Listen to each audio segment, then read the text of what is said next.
Alo komutanım. Ateş, nasılsın? Bu Dragan köpeği yalan söylüyor değil mi? Avcıya hiçbir şey olmadı. Doğruyu söyleyin bana. Avcıya bir şey yapmadılar değil mi?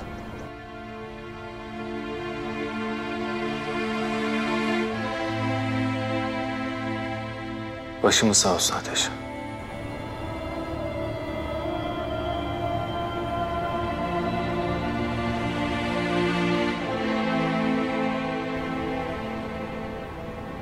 Vatan sağ olsun komutanım. Ateş. Ateş oğlum iyi misin? Ateş. İyi değilim komutanım. Hakkınızı helal edin. Bir delilik yapmadın değil mi oğlum? Yapmadım komutanım. Ama yapacağım. Bundan sonra o Dragan'ı elimden kimse alamaz. Ona öyle şeyler yapacağım ki. Kardeşime sıktıkları kurşunları teker teker onlara yedireceğim komutanım. Sakın, sakın Ateş. Eğer öyle bir şey yaparsan seni oradan sağ çıkarmazlar. Kimin umrunda komutanım, kimin umrunda? Tek tek eksiliyoruz, görmüyor musunuz komutanım? Bu yılanın başını kopartmadan rahat yok bize artık. Birincisi benim umrundasın. Buradaki kardeşlerinin umrundasın. İkincisi o yılanın başını keseceğiz. Ama önce vatan. Ateş unutma. Bizim görevimiz her ne yaşarsak yaşayalım, önce vatanın güvenliğini sağlamak. O yüzden Mayıs ayına kadar her ne planlıyorlarsa detaylıca öğrenmeden kimseye dokunmayacaksın. Anlaşıldı mı? Komutanım avcıya kıymışlar. Sana anlaşıldı mı dedim Ateş. Anlaşıldı komutanım. Senden haber bekliyoruz Ateş. Gerekli bilgiyi alır almaz oraya gelip o Dragan alçağının canını alacağız hep birlikte. Biz şehitlerimizin kanını yerde bırakmayız. Bırakmayız komutanım.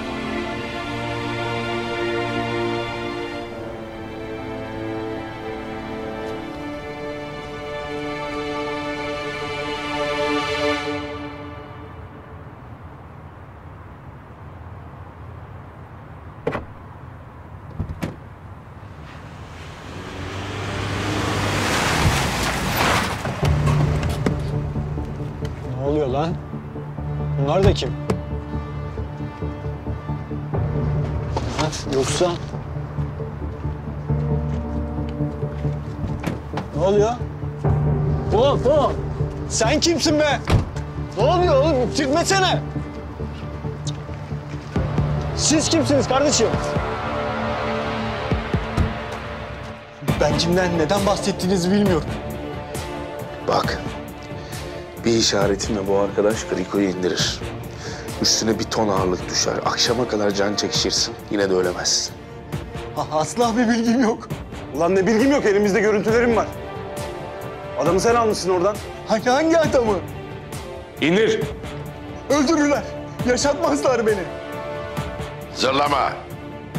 Bir askerimiz şehit oldu. Kahramanca. Senin taşıdığın o alçak şehit etti. Onun için senin ölüp ölmemen umurumuzda değil. O benim kardeşimdi. Senin kafanı da koparırım. Şu tamirhaneye asarım. Benim sabrımı zorlama. Nereye bıraktın lan adamı? Birimler sokakta bir yere. Bir eve. Tarif edebilir misin? Ederim.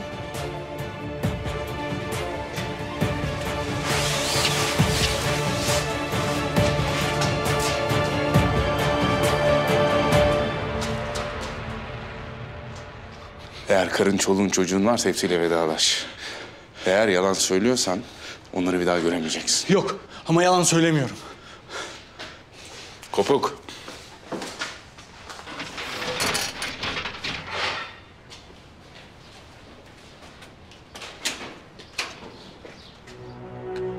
Eylem.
Melisa.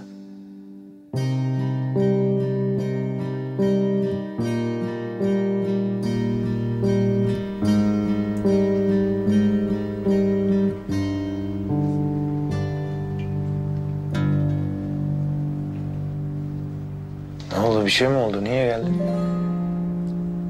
İfade vermeye çağırdı Derya. Prosedür gereği. Bu arada başın sağ olsun mu desem ne desem bilemedim yani. Esas senin başın sağ olsun Mücahit. Gerçekten çok üzüldüm.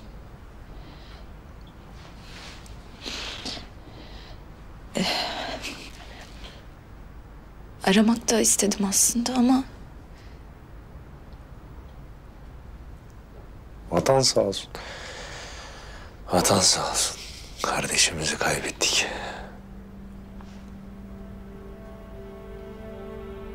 Bu arada ben de geç duydum. Seni arayıp soramadım. Kusura bakma.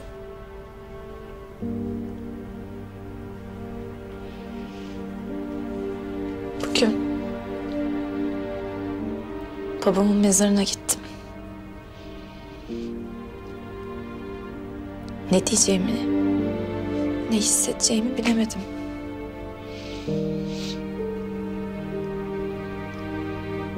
Sadece üzülmesem bile unutamayacağımı biliyorum. Babam da o benim Mücahit. Her ne kadar nefret etsek de babalarımız unutamayacağımız kadar derinde galiba.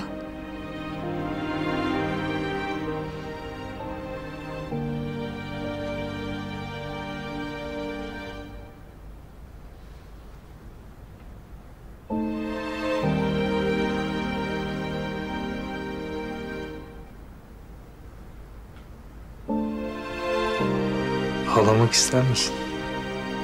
Burada.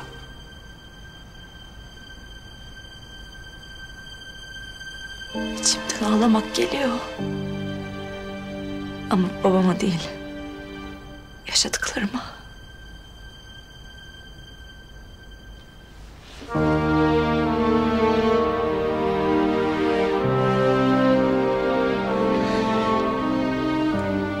Benim senden başka kimsem kalmadı Mücahit.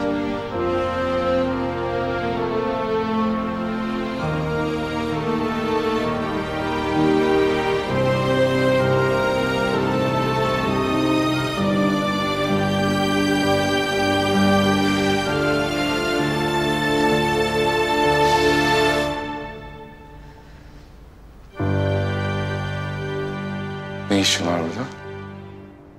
Kim bu adam?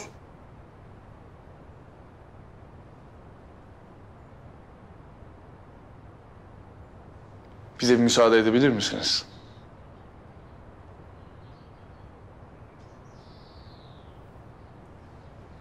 Kim bu adam? Hiç kimse. Bir şey mi buldun? Eylem bak.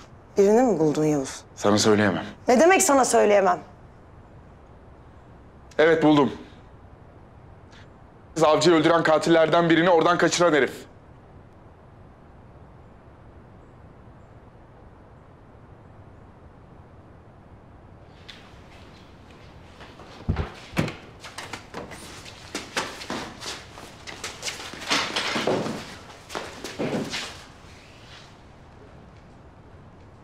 Ne söyledin onlara? Ona bakma, bana bak! Eylem, adam bana konuştu. Bana da konuşsun.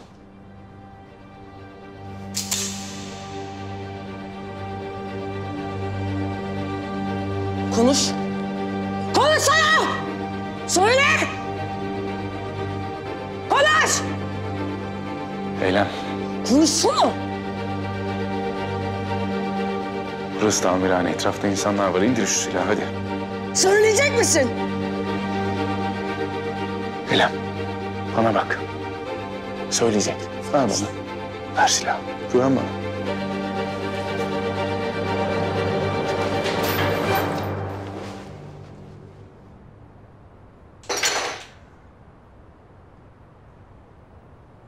Nasıl yaptınız lan? Neden? Evlenecektik lan biz. Çocuğumuz olacaktı. Kime sarılacağım ben şimdi? Kiminle yaşlanacağım? Kiminle uyuyacağım? Ne yapacağım? Ne yapacağım? Tamam Eylem. Yavuz ne yapacağım ben? Bırakma kendini. Kendini bırakma. Bak avcıyı mutlu etmek istiyor musun? Git o adamı bul. Primler Sokak numara 14. Kaçmadan yakala. Hadi. Hadi. Hadi.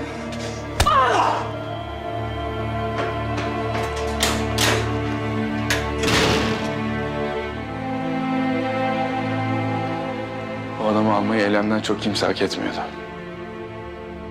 Haklısın. Eylem artık yabancımız değil. İyi yaptın be komutanım. Bu herifi ne yapacağız? Ben hallederim. Ben gidiyorum, gelirim.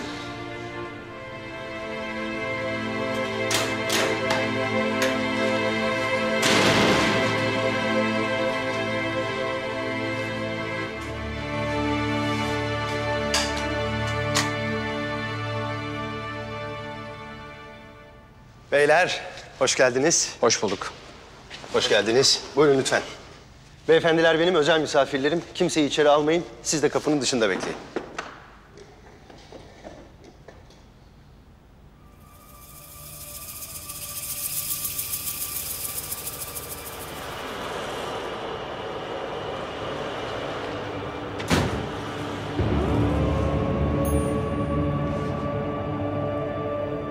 Ne yersiniz, ne içersiniz? Uzun yoldan geldiniz. Biz iyiyiz be Kadir Aga.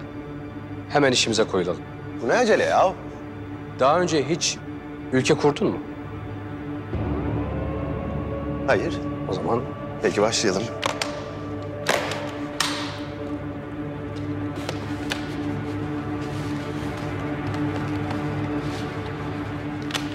Oho, bayağı hazırlıklı gelmişsiniz.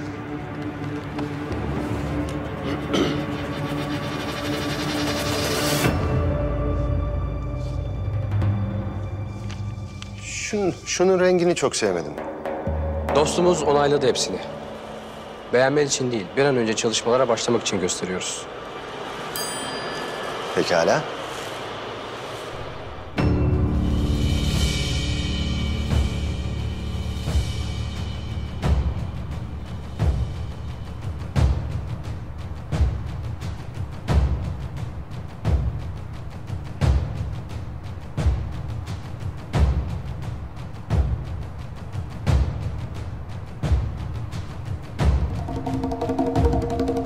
Beyler içeride tek başına olmayabilir. O yüzden dikkatli oluyoruz.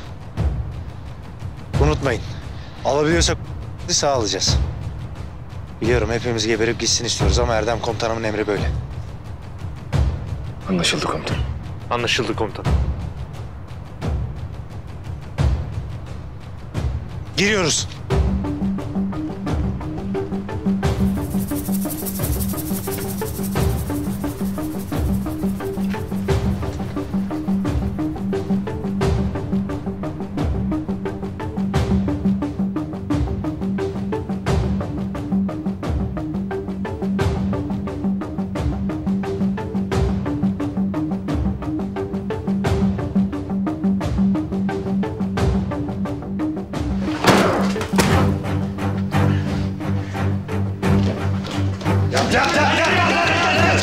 Geç.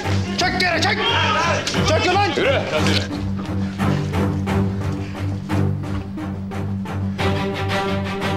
Komutanım biri kaçıyor. Git peşine hemen.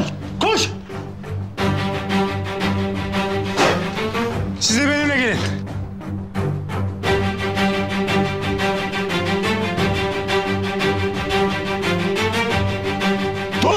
Dur kaçma.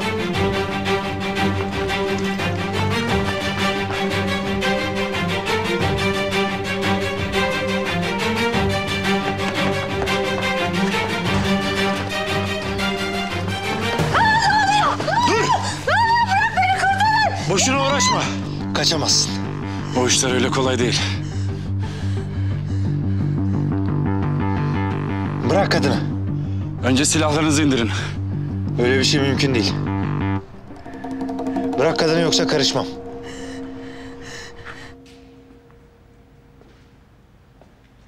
Belki bir ihtiyaçları vardır. Yemek, su falan. Ne bileyim. Sorayım mı? Sen dur Maho. Ben sorarım. İyi. Sen sor.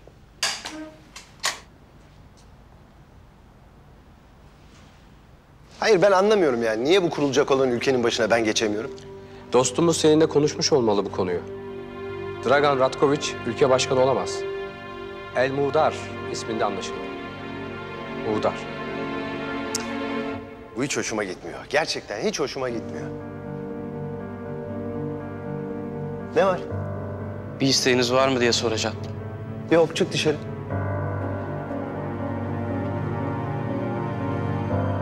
El Muğdar. Bu isim fazlasıyla işimi görür benim. Sonun geldi Dragan. Kurtarın beni lütfen, çocuğum var. Yoksa gebertirim seni. Size silahlarınızı indirin dedim. 3'e kadar sayacağım. Yoksa karışmam. 1. Avcı görüşün. 2. Komutanım vuracak kadını. O kadına bir şey olursa seni burada delik deşik ederiz. Öyle de gebereceğim, böyle de gebereceğim. En azından giderken birini de götürürüm. Tamam dur. Dur.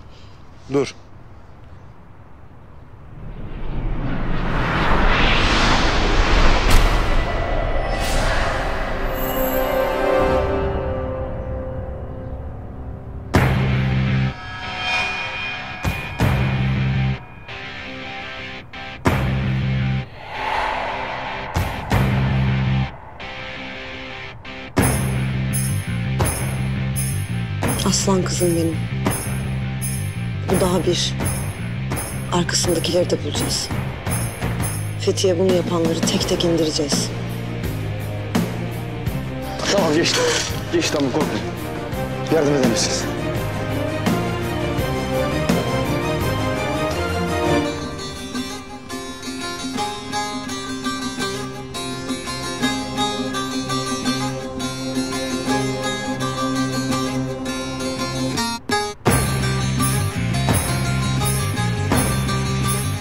Helal be avcı kız.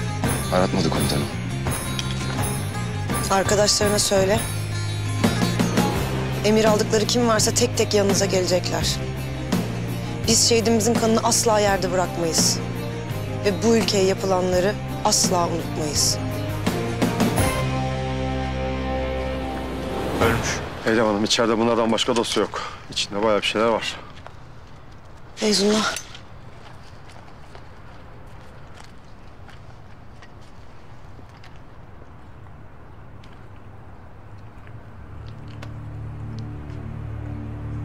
İşe yarar mı? Burada çok önemli iş adamlarının, devlet adamlarının, gazetecilerin isimleri var. Muhtemelen suikast gerçekleştirecekleri kişilerin listesi. Ne diyorsun ya? Bunlar baya örgütlenmişler. Yalnız değildir bunlar. Bunun gibi başka bir evler de vardır o zaman. Böyle bir işe girişmek kolay değil. Doğru söylüyorsun. Zaten daha şifrelerin tamamını çözmeye vakitleri olmamış. Belki de iletişime geçtikleri diğer hücrelerle ilgili bir bağlantı buluruz. Bulacağız. Kaç kişi olursa olsunlar bulacağız. Yakalayana kadar durmak yok. Aynen öyle. Avcı komutanım yaptıklarının hesabını ödeyecektir.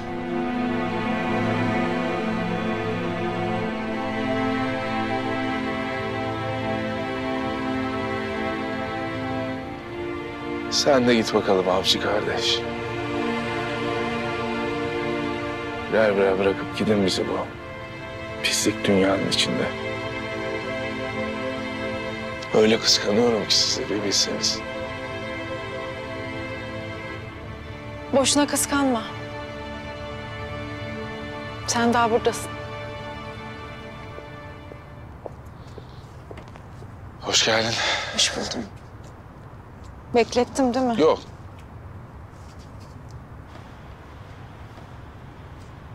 Konuşamadık. Merak ettim seni. İçimi yiyorlar ya. Acaba orada olsaydım engel olabilir miydim diye. Daha önce engel olabildin mi? Sen kaderin ne olduğunu benden daha iyi biliyorsun Yavuz. Ne bileyim, insan kendini suçlayacak yer arıyor. Ben de aynı şeyi hissetmiştim. Kardeşim öldüğünde. Eve git, sokaklar tehlikeli dedim. Ama o maç izlemeye giderken öldü Yavuz. Kendimi suçlamalı mıyım? Hayır.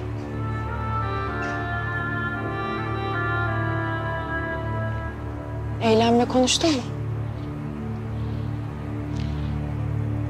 Konuştum, hala kötü. Kötüyüz.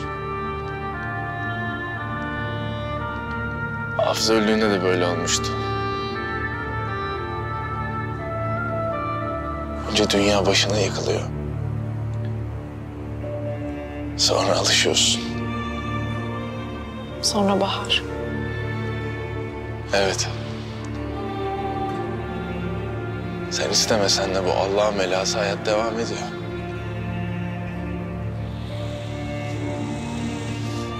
Her şeyin üstesinden geleceğiz. Güzel şeyler yaşamaya ihtiyacımız var Yavuz. En çok da senin.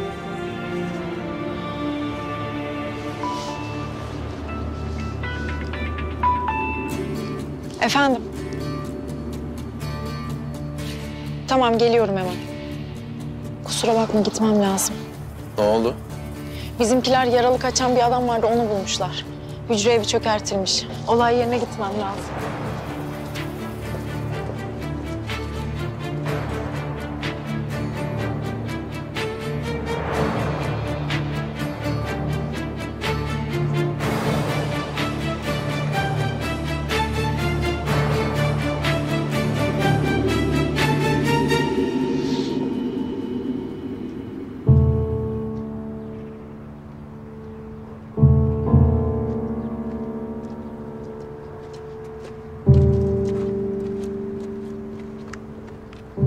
Yavuz, seni çok seviyorum. Seni çok sevmeyi de çok seviyorum. Ben de beni çok sevmeni çok seviyorum. Görüşürüz. Görüşürüz.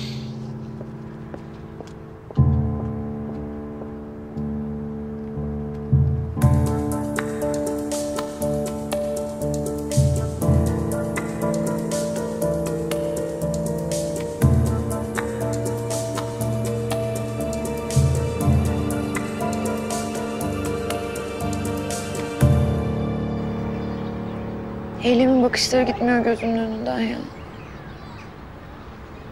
Evleneceklerdi. Ne kadar mutlulardı Deryalardı. Son geceleriymiş meğer. Kolay kolay kimsenin katlanamayacağı bir şey bu. Ama Eylem hala dimdik gururla ayaktaydı. Sanki ne yaparsanız yapın bizi yıkamazsınız, biz hala ayaktayız der gibiydi. Eylem işte. O kadar güçlü ki. Kalbin ne kadar acısa da düşmanları güldürecek bir şey yapmaz.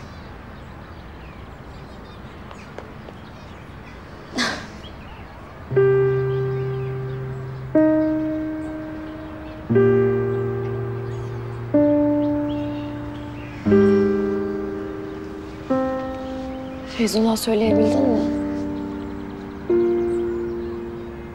Söyleyemedim. Nazlı, şu anda onu hayata bağlayan tek şey bu ya. Erkek olursa adını Fethi koyalım mı dedi bana bugün, biliyor musun? Of. Ne olur üzülme sen de artık. Doğru zamanı gelince söylersin. O üzülmesin yeter bana. Ateş abi nasıl? Haber var mı? Yok. Görevde hala. Biliyor mu peki?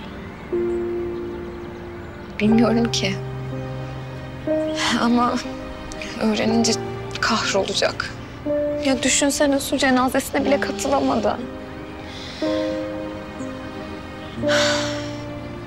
Sağ salim döner inşallah. Dönecek. Dönecek.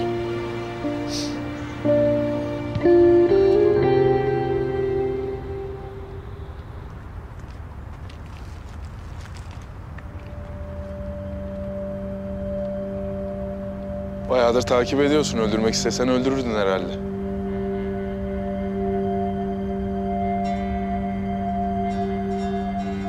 Benimle gelmeniz lazım. Kimsin sen? Ben birini öldürmek istediğimi fazla düşünmem. Sizi bekliyorlar. Kimler? Bizimkiler.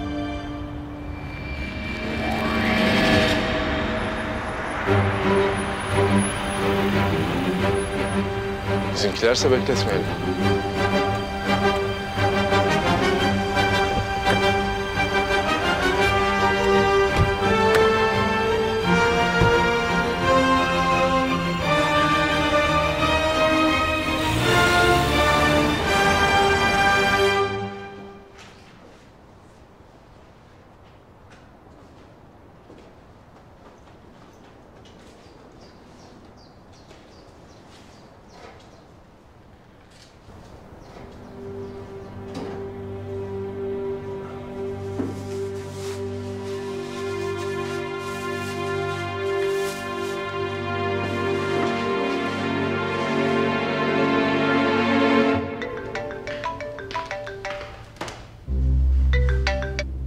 Komutanım.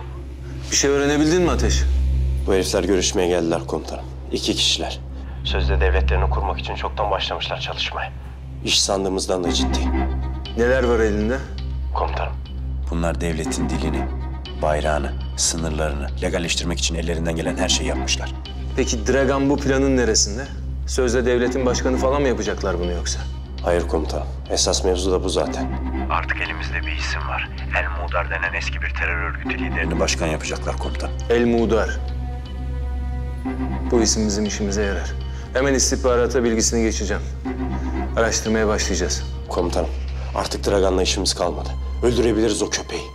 Bizi bekleyeceksin Ateş. Gece çökmeden orada olacağız. Hava kuvvetleriyle ortak bir operasyon olacak. Bölgeye sızma yapıp mekanı işaretleyeceğiz. Hava kuvvetleri de vuracak. Anlaşıldı komutanım.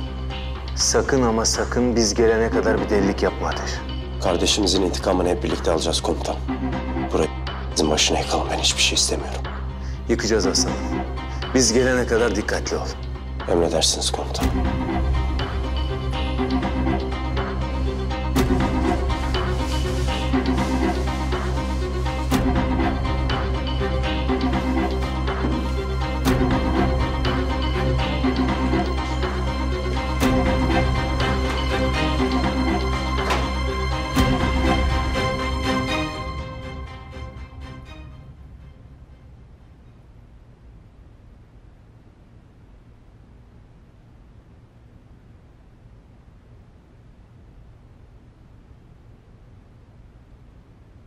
Komutanım, oraya göreve gittiğimde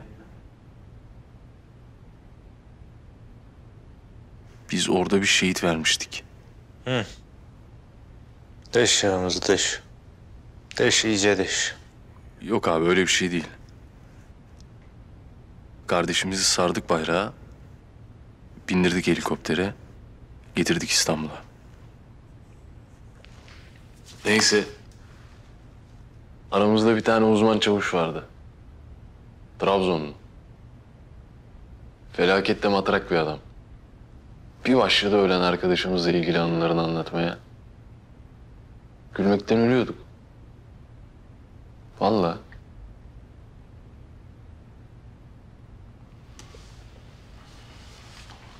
Güzel kafaymış. Sizin hiç yok mu öyle anınız? Belki yüzümüz gider be komutanım.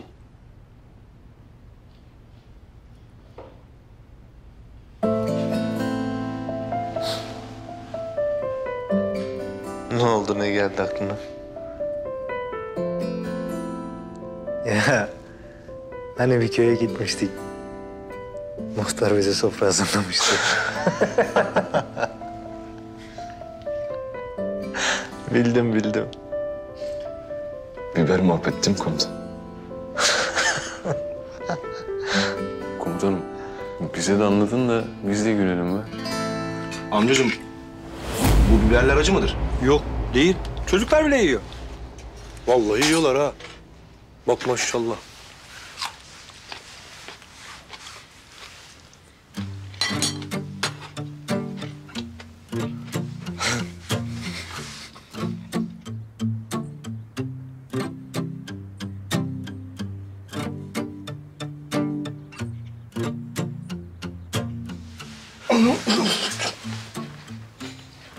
Ne? Ayran. Acı mı lan? Oğlum versene ayranı.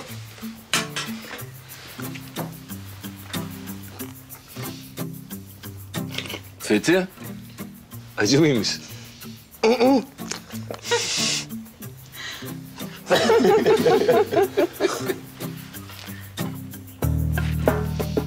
İçi yandı herhalde, içi yandı. Helal, helal.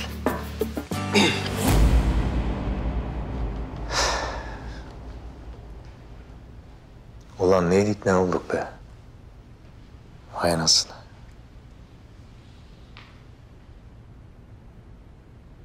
Uzman onbaşı Deniz.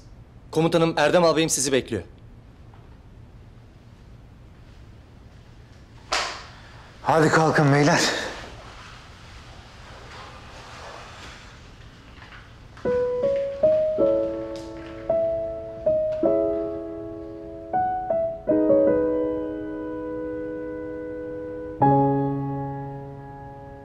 Dikkat!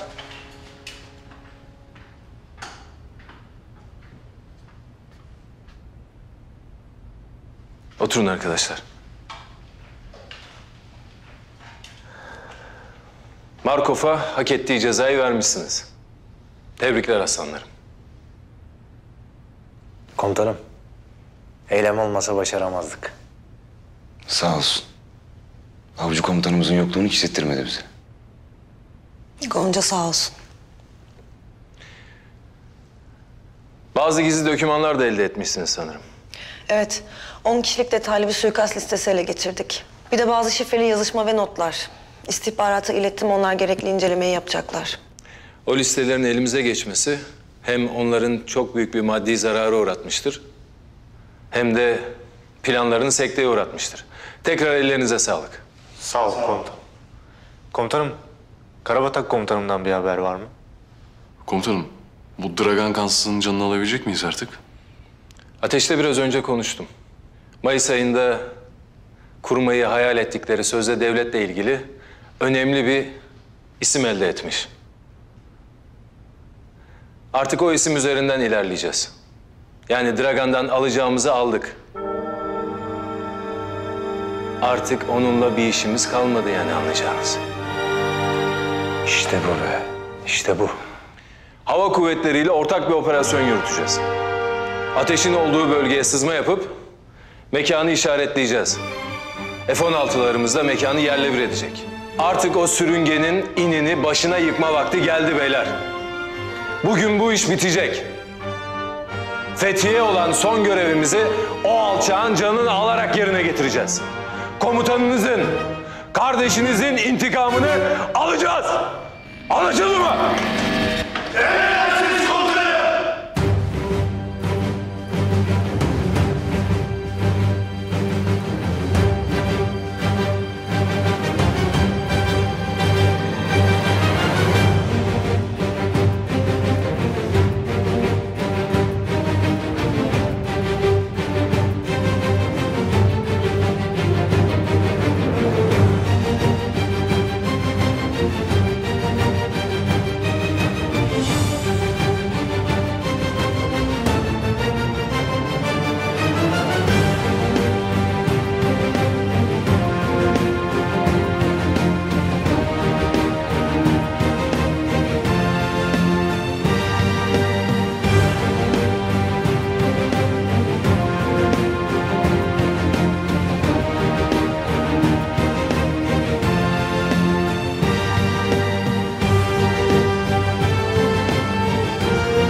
Eylem Hanım.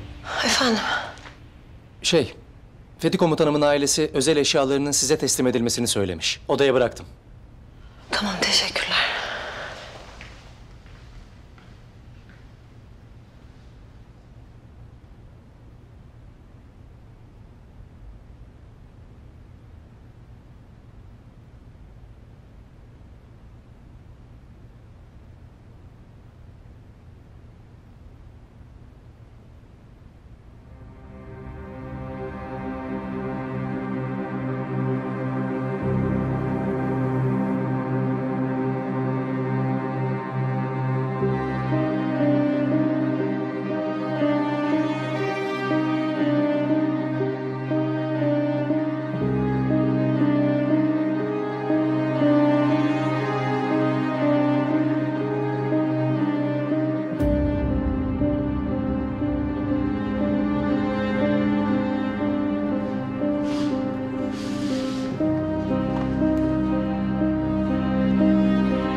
Fotoğrafçı mısın? Hayır, gazeteciyim. Sen nesin, istihbaratçı falan mı? Sade bir vatandaşım. Bugüne kadar hiçbir sade vatandaş fotoğraflarının çekildiğini anlamamıştı. Dikkatli ve sade bir vatandaş diyelim. Askersin sen.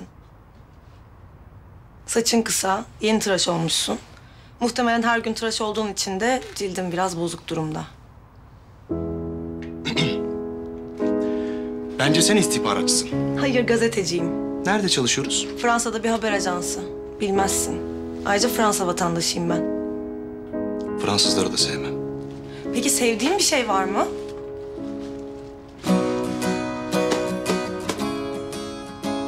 Hemingway. Ama o da gazeteciydi. Aynı zamanda çok iyi bir avcıydı. Polis misin?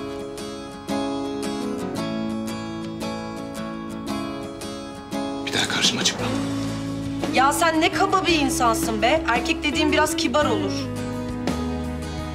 Git işine. Daha fazla canımı sıkma benim.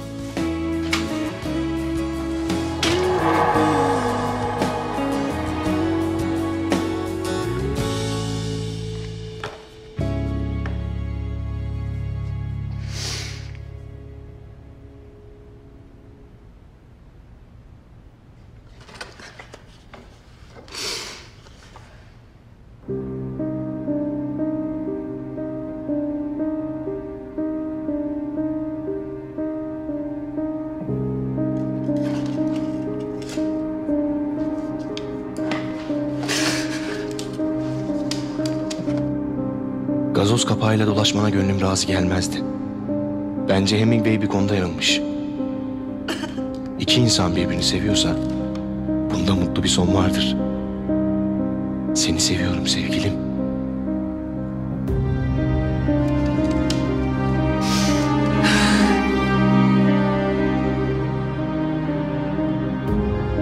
Yüzükleri alayım. Komutanım gazoz kapağından ancak bu kadar oluyor. Görür görür. İş görür. Hanım kızımız. Damat beyimiz. Makas.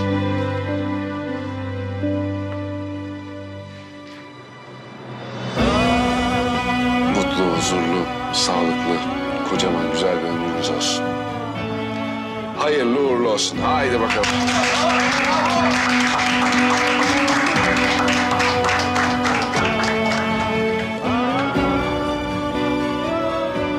Karşıma çıktığın güne şükürler olsun. Şükürler olsun.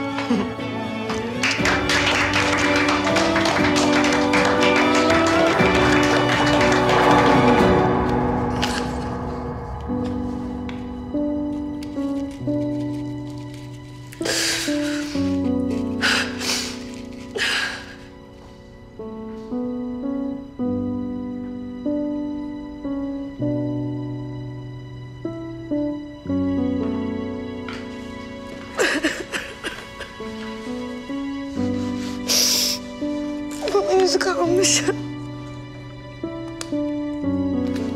Ne yapacağım ben Derya? Nasıl yaşayacağımı bilmiyorum. Birlikte atlatacağız. Dostlarımıza sarılacağız. Hatıralara tutunacağız. Unutmayacağız Fethi'yi. Unutturmayacağız. Eylem. Sen onca sivilimiz ve askerimiz için gözünü bile kırpmadan kendini feda eden bir kahramana sahipsin. Bu güzel kalbinde Fethi'yi hep yaşatacaksın. Unutma, tamam mı? İyi ki varsın Derya.